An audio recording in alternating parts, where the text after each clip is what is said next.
All right, well, let's finish off talking about the front three going on for the rest of the season, or even previously at the first part of the season. But who do you think the best front three is, David, in terms of positions? Everyone, I think Josh likes him in the 9. You like him on the left in terms of Heung-min Son. But who do you think our best front three are?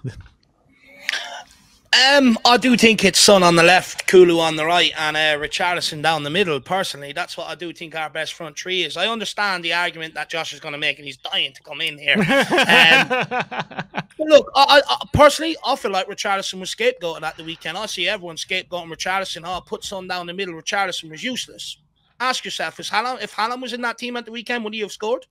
Of course not. We didn't put any balls into the box. We took barely any shots. We barely tested our goalkeeper. What do you want Richarlison to do? We know selling Harry Kane, we were going to take a hit in terms of a player that's going to drop off, do the creativity, spin, pass a ball, put Sonny in behind and stuff like that. And by the way, that's killing Sonny this season, not having that sort of player up front.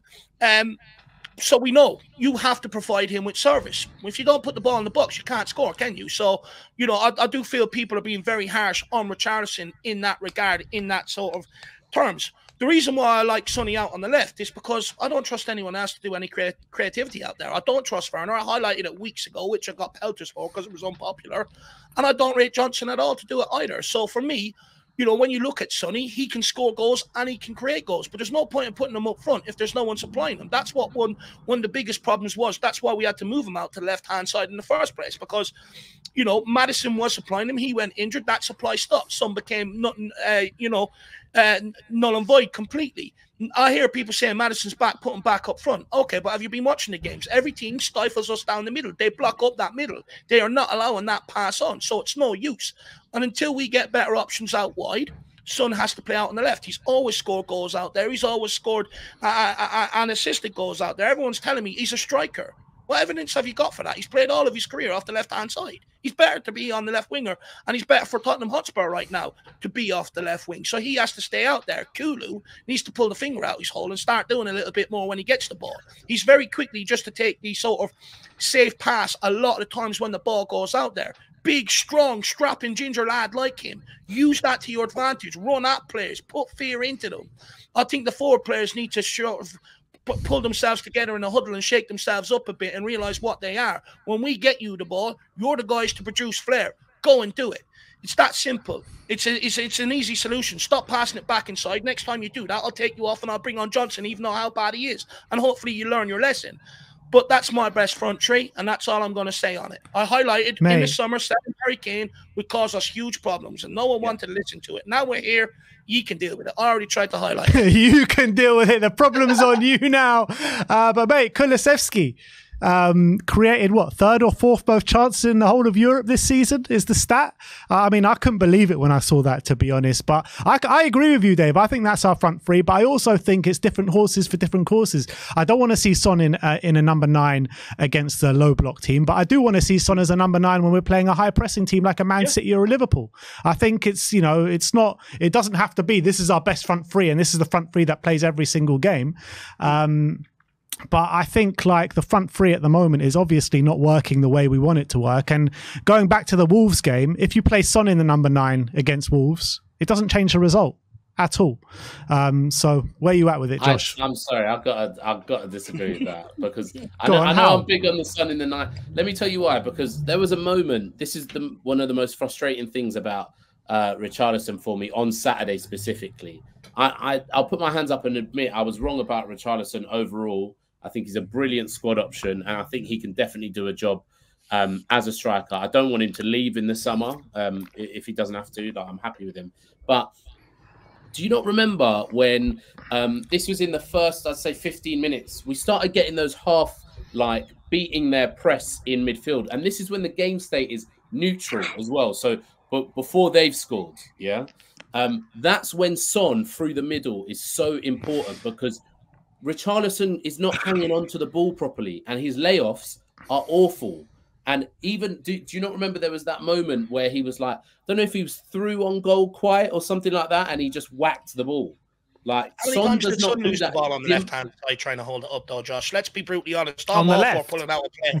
But Sonny lost the ball loads of times, you know, in the build-up phase. No. But Sonny does much better through the middle when it comes to recycling possession and holding it. He's proved it because he's actually created more chances than Kulusevski, I think he has, or something like that. Same. Yeah. I'm not sure he has, but yeah. Anyway. Well, he's close. I think through balls. I think maybe accurate through balls, maybe, or something like that. Specific stat, I think he has. And then also, you know, David, when it comes to like, what evidence do you have of Sonny being good through the middle? It's this season. It's where he scored all his goals. It's where he created all the chances. Okay, but how are you going to feed him the ball if they're blocking up the middle and Maddison's come and null and void out of that? That's where he was getting a lot of his goals, that link up with Maddison. Teams have blocked that up. Where's the supply going to come from? It's not as simple as that, because we haven't seen Sonny through the middle, starting through the middle, since Maddison has been back and since teams have supposedly blocked it up. Tell me the game where he started through the middle. We haven't had it. And that's the important link up that we had, which was similar to Son and Kane. I'm not saying it's the same level, but like, those are our two best players, our two most clinical players, our two most creative players in the squad, the ones that are probably a level above the rest of them. I want them as close together as possible. And Sonny is better hanging on to the ball than Richarlison. Do you know what I mean? Richarlison, low block team, fair enough. Or if we're chasing the game and we want to put Sonny out wide to cross it into Richarlison and we want to start being a bit more punty, fair enough. But like, I want to see Sonny start through the middle, because our best football has come when Sonny started through the middle. If you're going to go back to the original question, what is our best front three? It's always, for me, going to be Sonny through the middle, because that's when we have played at our best. If you're going back to Bournemouth, Burnley, Arsenal, you know, when have we created the most chances and looked the best? It's Son through the middle. That's what I think. How many games has he actually played through the middle? He's played 12 games. 12 games through the middle. 9 goals, 2 assists. Yeah. So I mean, 9 games as a left winger, 3 goals, 4 assists. I see, not bad record in either one, but still better up front. Yeah, and if you look at the winger goals, one of them was that scuff shot against Everton, I think it was, or something like that, from a corner. And the other 2 was when Trippier was dead on his feet. Sorry, assists. When Trippier was just absolute. Son cannot beat a man on the left now, it looks like. So he has to play through the middle for me. If he could beat a man, then I'd put him on the left, but he can't. So, but in terms of him playing through the middle, right, I'm looking at it now, yeah? 3 goals against Burnley, which if Richarlison, in the current form he's on, he could have easily done the same against this Burnley side. You know, they're getting ripped apart. Yes, of course he could. Maybe not those specific goals, but he could have found moments in games to score multiple goals. 100% against a Burnley side. Why not? Burnley are getting ripped to shreds every week. Fair enough, but what I'm saying is, like, he wouldn't score the same sort of goals that Sonny did in that that's fair enough. Instance. Like that kind of clinical finish, you know, when he chipped the keeper and all that sort of stuff. Richie isn't doing that. Richie has to have many more chances to score goals. So, you know, that's kind of where our XG has come from as well when it comes to like being clinical. What I'm saying is, out of all the goals he scored at centre forward, all of them have been against high-pressing teams pretty much. 3 against Burnley, who are a high-pressing team. Arsenal 2, Liverpool 1, Man City 1, and 2 against Fulham and Palace, which you can say they're not high-pressing teams. But more or less, the majority of his goals as a number 9 all come against teams that press high up the pitch. So Richarlison has to play as number 9 against those kind of teams. Well, the thing is, we did beat the press against Wolves, though. Richie was then through, and then he's mucked it up. That's what I'm saying. Sonny would not in that situation. I just want my more clinical players closer to the goal. That's all it is. I think the problem we have is Son is our best winger and our best number 9. I think that is basically the problem we have in this squad. So I actually agree with Josh. If I think what is Son's best position right now, I think it's up front. I think he's a striker. I think he's the most clinical striker, one of the most clinical strikers, if not the most in the league. I think if you give him, he just needs one chance to score. I think his overall game has really improved this season. I know, actually, to be fair to Rishi, I'm going to give him his props. His overall game in recent months has massively improved. I still think Son's is better, but I think Rishi's has improved to a really good level. So I'm very happy with that. The problem we have is, with Rishi in the goal scoring form that he's in, can you justify taking him out for Son to put someone like Werner on the left, where he's not really producing that much? Whereas Son, at least on the left, he's still producing, and Richarlison is in good goal scoring form. So is that the best compromise at the moment for our best three?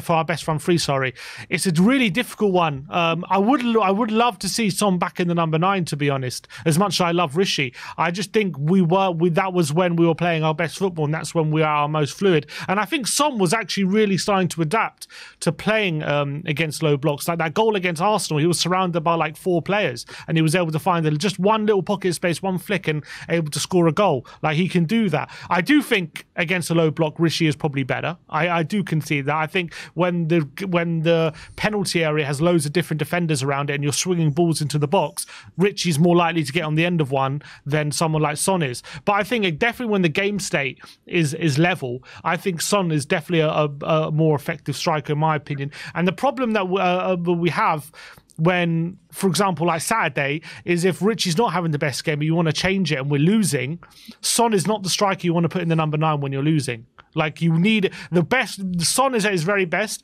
if the game stays either level or we're winning, and then the opposition has to commit a bit of risk, and then Son's there to pounce on any sort of space they leave, anything. He's there to run in behind. So maybe the best course of action is, well, I would love to say start Richie in the 9, and if we're winning, you put Son there. I just hate it when we're losing in a game and then Richie comes off. And when we're chasing a game, because I feel like we need a striker like Rishi we need Richarlison on the pitch if we're chasing a game.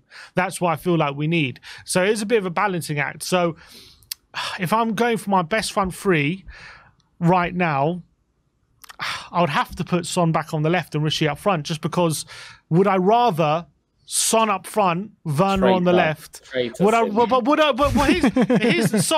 Josh, what's the answer? Would you rather Werner on the left and Son up front, or would you rather Son on the left and Richie up front?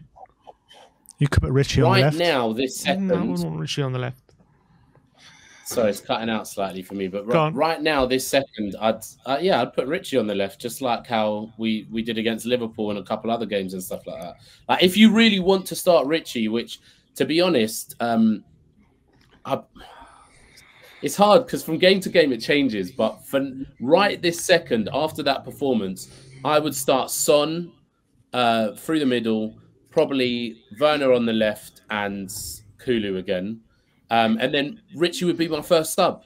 He'd be my first sub. Do you know what I mean? So that's how I would do it. But if you have to play Richie, then I'd try him on the left. And then it's in-game management. You can go, Richie, go through the middle now. And they can swap. Like, do you know what I mean? They both know how to play both positions. Is there a case? Is there any sort of way you reckon we could try and fit Son and Richie up front together? Is there a way you reckon Ange could do that? No. 4-4-2. 3-5-2 maybe. Go 3 at the back. Is there something you can do there? 3-5-2 is the only way. Yeah, and it's like, is that too radical? Changes too much, doesn't it? Go on, Dave. What are you going to say? I was just going to say with the Richie and Son army, I think comes back to what Ben is saying. You know, against the bigger teams where they have no respect for you, he's got all the space in the world. He'd become really effective.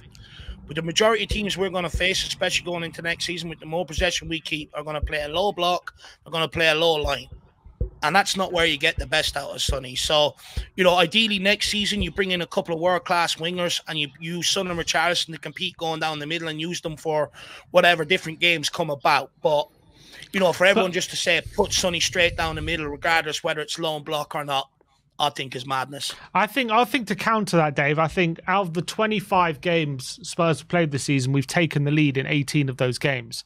And now the best position I want Son is when, if you are winning, the best someone you want. Because the problem is when we're winning games, obviously the opposition then want to try and get something, right? And they start to play a bit higher, commit a bit more risk. That's when you want Sonny centrally. And so that is the best position to have Sonny when you're in that game state, when you're winning. And the fact that we've taken the lead in 18 of the 25 games, like, suggests to me that even if they are playing low block, if we can get the lead, right, then you still do want Sonny up front, even in those games, because then the opposition will still have to, at some point, commit a bit of risk. And then you would want Sonny up front. Because I feel like when we're winning and then we have Richarlison up front, it's a lot easier for the opposition to push a bit high, knowing that Richarlison isn't that much of a threat in behind compared to someone like Son. And then all of a sudden, it's a lot more difficult for us to sustain that kind of pressure. But if we have Son, then they always know that that threat in behind is lethal, basically. Yeah, you say that, but that didn't happen in the particular games where we lost and we were ahead and Sonny was playing in the number 9. It didn't work out that way. Which games? The Wolves game, the West Ham game, the Aston Villa game. Sonny played number 9 in all those games. We took the lead in all those games. Yeah, but that wasn't. And we just couldn't seem to create. Yeah, but in my opinion, that wasn't down to Son. But yeah, but I just think that's the game I want Son in. The box. Problem with Son is in the number 9. If you do come up against them low block teams, you have to almost create the perfect goal. With Richarlison, you don't. You can put balls in the box and let him go and attack it. It gives you that different option. The biggest problem we've got is creativity. We're not creating an awful lot. I'd make an argument we've been clinical with what we have created, but I don't think we create real sort of clear-cut chances the way we have been in previous years. Yeah, absolutely. I feel like it breaks down too much when it gets to Richie in possession, though. So it's like, yeah, you get that option in the box. He'd definitely be my choice every time if we know that Wolves are gonna, you know how they started just basically camping in their box. Like if I know a game's gonna start like that, fair enough. I agree with David there. You start Richie, but like when there's gonna be some intricate parts of the game, like there was in that first half, Wolves did come out and press us in midfield and stuff like that. Son's just gonna hang on to the ball better and do quick, clever passes and progress it. It kept breaking down when it came to Richie. But why can't we play Son like we did when we had Harry Kane? Just get him to sort of go in behind all the time. Because that's not how he plays his wingers. That's not how Ange plays the winger. He likes his wingers to hug the touchline to create the width and to create that space for those central players to pick it up in the centre. So he's always going to have his wingers very wide, which is also part of the reason that I don't like Son on the left, because he doesn't get into enough goal-scoring positions when he's on that left-hand side, I feel. And I just like Son near the goal. That's why I want him as much as possible, because any chance to shoot, he's clinical, and we know that. And I feel like when he's on the left, he can do, look, he's not, I don't think he's terrible on the left. I don't think he's as good as he used to be, but he can still do a job on the left. But I just feel like I want Son, I feel like he's at his best when he's nearer the goal as much as possible. That's why I want him centrally. But it just creates, it is a problem. But what I'm gathering from this is we all agree that Kulusevski's still the best option on the right then, are we? Well, this is what I was just about to jump in and say, This whole conversation, doesn't it show you that none of our front three are nailed on or anything like that? Like, as in even Son, who we would all want to start, we don't know where to put him or anything, and there needs major surgery. I've got to be honest, I'm not sold on Kulu long term on that right as an Ange winger. I don't think he is, and I'm not sold with any of our other wingers as long term. I'm not. Basically, Son's the only one that I'm like, 100%, because I don't think Richie's as a striker. He just said he's not a winger. He just said Son's not a winger, Josh. What is it? He isn't. Son's the only winger I want as a striker, No, Son is the only one that I know I want to start. Do you know what I mean? Wherever that is or whatever. But the rest of them, I don't think that they can do what Ange wants. And I want two attackers, two starting attackers. And I think we got to start shipping them as well. I actually think Richie's pretty good for what Ange wants as a striker, though, to be fair to him. Like, I think he's very good at pressing. Like, he's very relentless at that, and that's a big element to how Ange wants his strikers to play. And he is very good at, like, picking up those, loose balls in the box and just being right place, right time kind of thing. So I do think Richie is a good Ange striker, as much as I also think Son is a good Ange striker as well. I think they're both good at that role. Obviously, Richie has a bit more physical presence, but I agree. I think the whole problem here is just we have a problem on our wings. Werner, Johnson, and Kulu to a certain extent aren't completely cutting it. That is the problem at the moment. Absolutely. Yeah, and that's why we desperately need these one-on-one demons to come in the summer. We need to have a big budget allocated to bring in these kind of players. Like, can you imagine if we had like a Pedro Neto or someone of that caliber on the wing? Then it probably wouldn't even be a conversation about Sonny. What I would say to defend Kulu, though, is as much as he's not, I don't think he's a perfect Ange winger, but at least when he does play on the wing, he still does fairly consistently create chances, in my opinion. And compared to Johnson and Werner, at least Kulu finds a way to do something, whereas I feel like Werner and Johnson, when they're not beating their man, they're just a bit completely pointless. Whereas at least Kulu, even if he's not beating his man, he still can create chances. Has Johnson ever beaten his man in the Spurs shirt? He runs into space, but only when there's no man there, yeah. It's the problem with Brennan Johnson, man. We spent 50 million on him in the summer.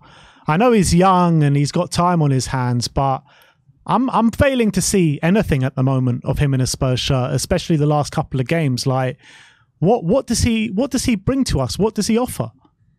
He's struggling to adapt, though, isn't he? You know, at Nottingham Forest, he had all that space, you know, to go into against high lines. You know, that he had a lot more time to pick his finish and stuff like that. Now, when he's playing against teams where they sit nearly every man in their own half, he struggles. He can't be his player. He doesn't have a good cross. You know, he's not good enough to be able to do 1-2s and link up with people. He is purely a player that will do well against high-line teams. You know, in the big games, you want to bring him off the bench, put him in there. If you want to hit them in the high line from the start, put him in there. But asking this guy to unlock a door or thread a needle, it's absolutely pointless. Yeah, I mean, the only value I see on him at the moment is him delivering, arriving late at the back post and getting on the end of those crosses. That's the only thing he does do. Which is not a bad thing. Yeah. Yeah, if everything else in the squad is sorted, he's definitely not a bad bench player to have. Yeah. But 50 million's a lot for that, for a club like ours.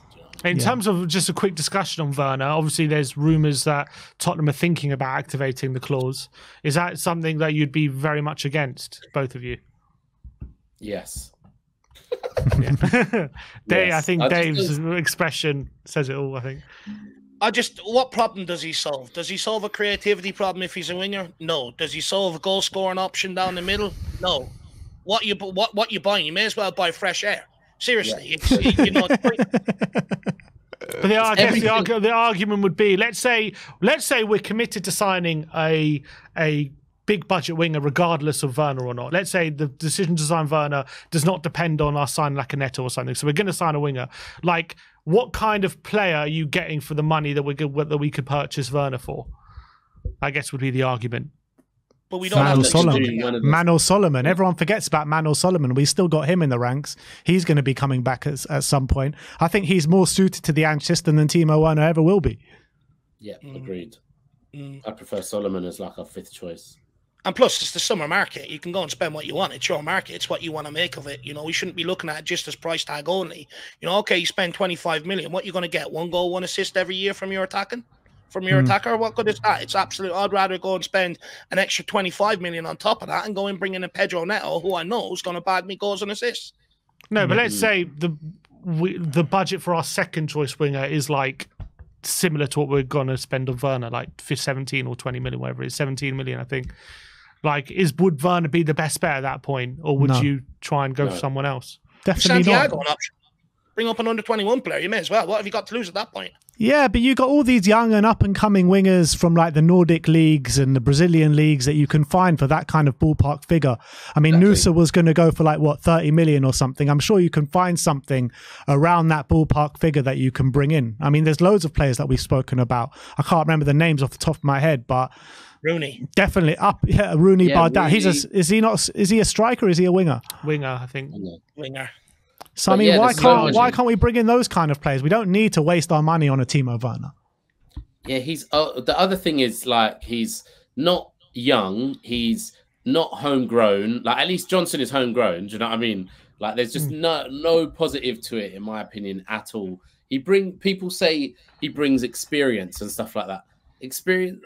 I know he won the Champions League, but his other experience is like bottling, being through on goal and like not scoring. Do you know what I mean? Like that. So it's not like something that I'd do anyway. What I'd also say is, what I'd also ask is your mind totally made up on him already, or could he still convince you for the last 13 games?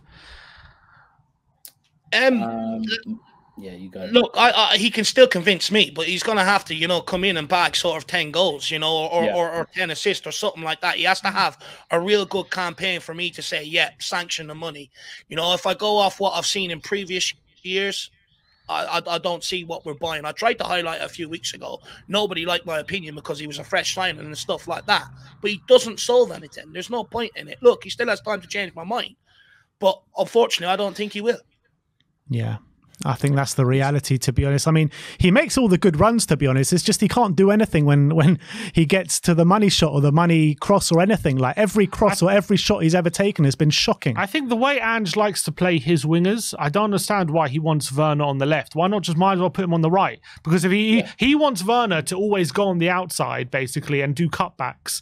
But if Werner's on the left, he's always doing it on his weaker foot. And he seems to not have a very good weak foot, to be honest. Whenever he puts a ball in on his left, it basically seems a bit weak. So why not, if he's going to do that, why not have him on the right then? Like I would like to see at least they're giving that a go, but it just seems doesn't seem to have a good strong foot either. I don't know. It just seems to, I don't know. I haven't seen him use his right foot much, to be honest. So. I mean, every time he's taken a shot or anything, even with his strong foot, it's just been drab along the floor, rolling into the keeper's arms. That's all we've seen from him.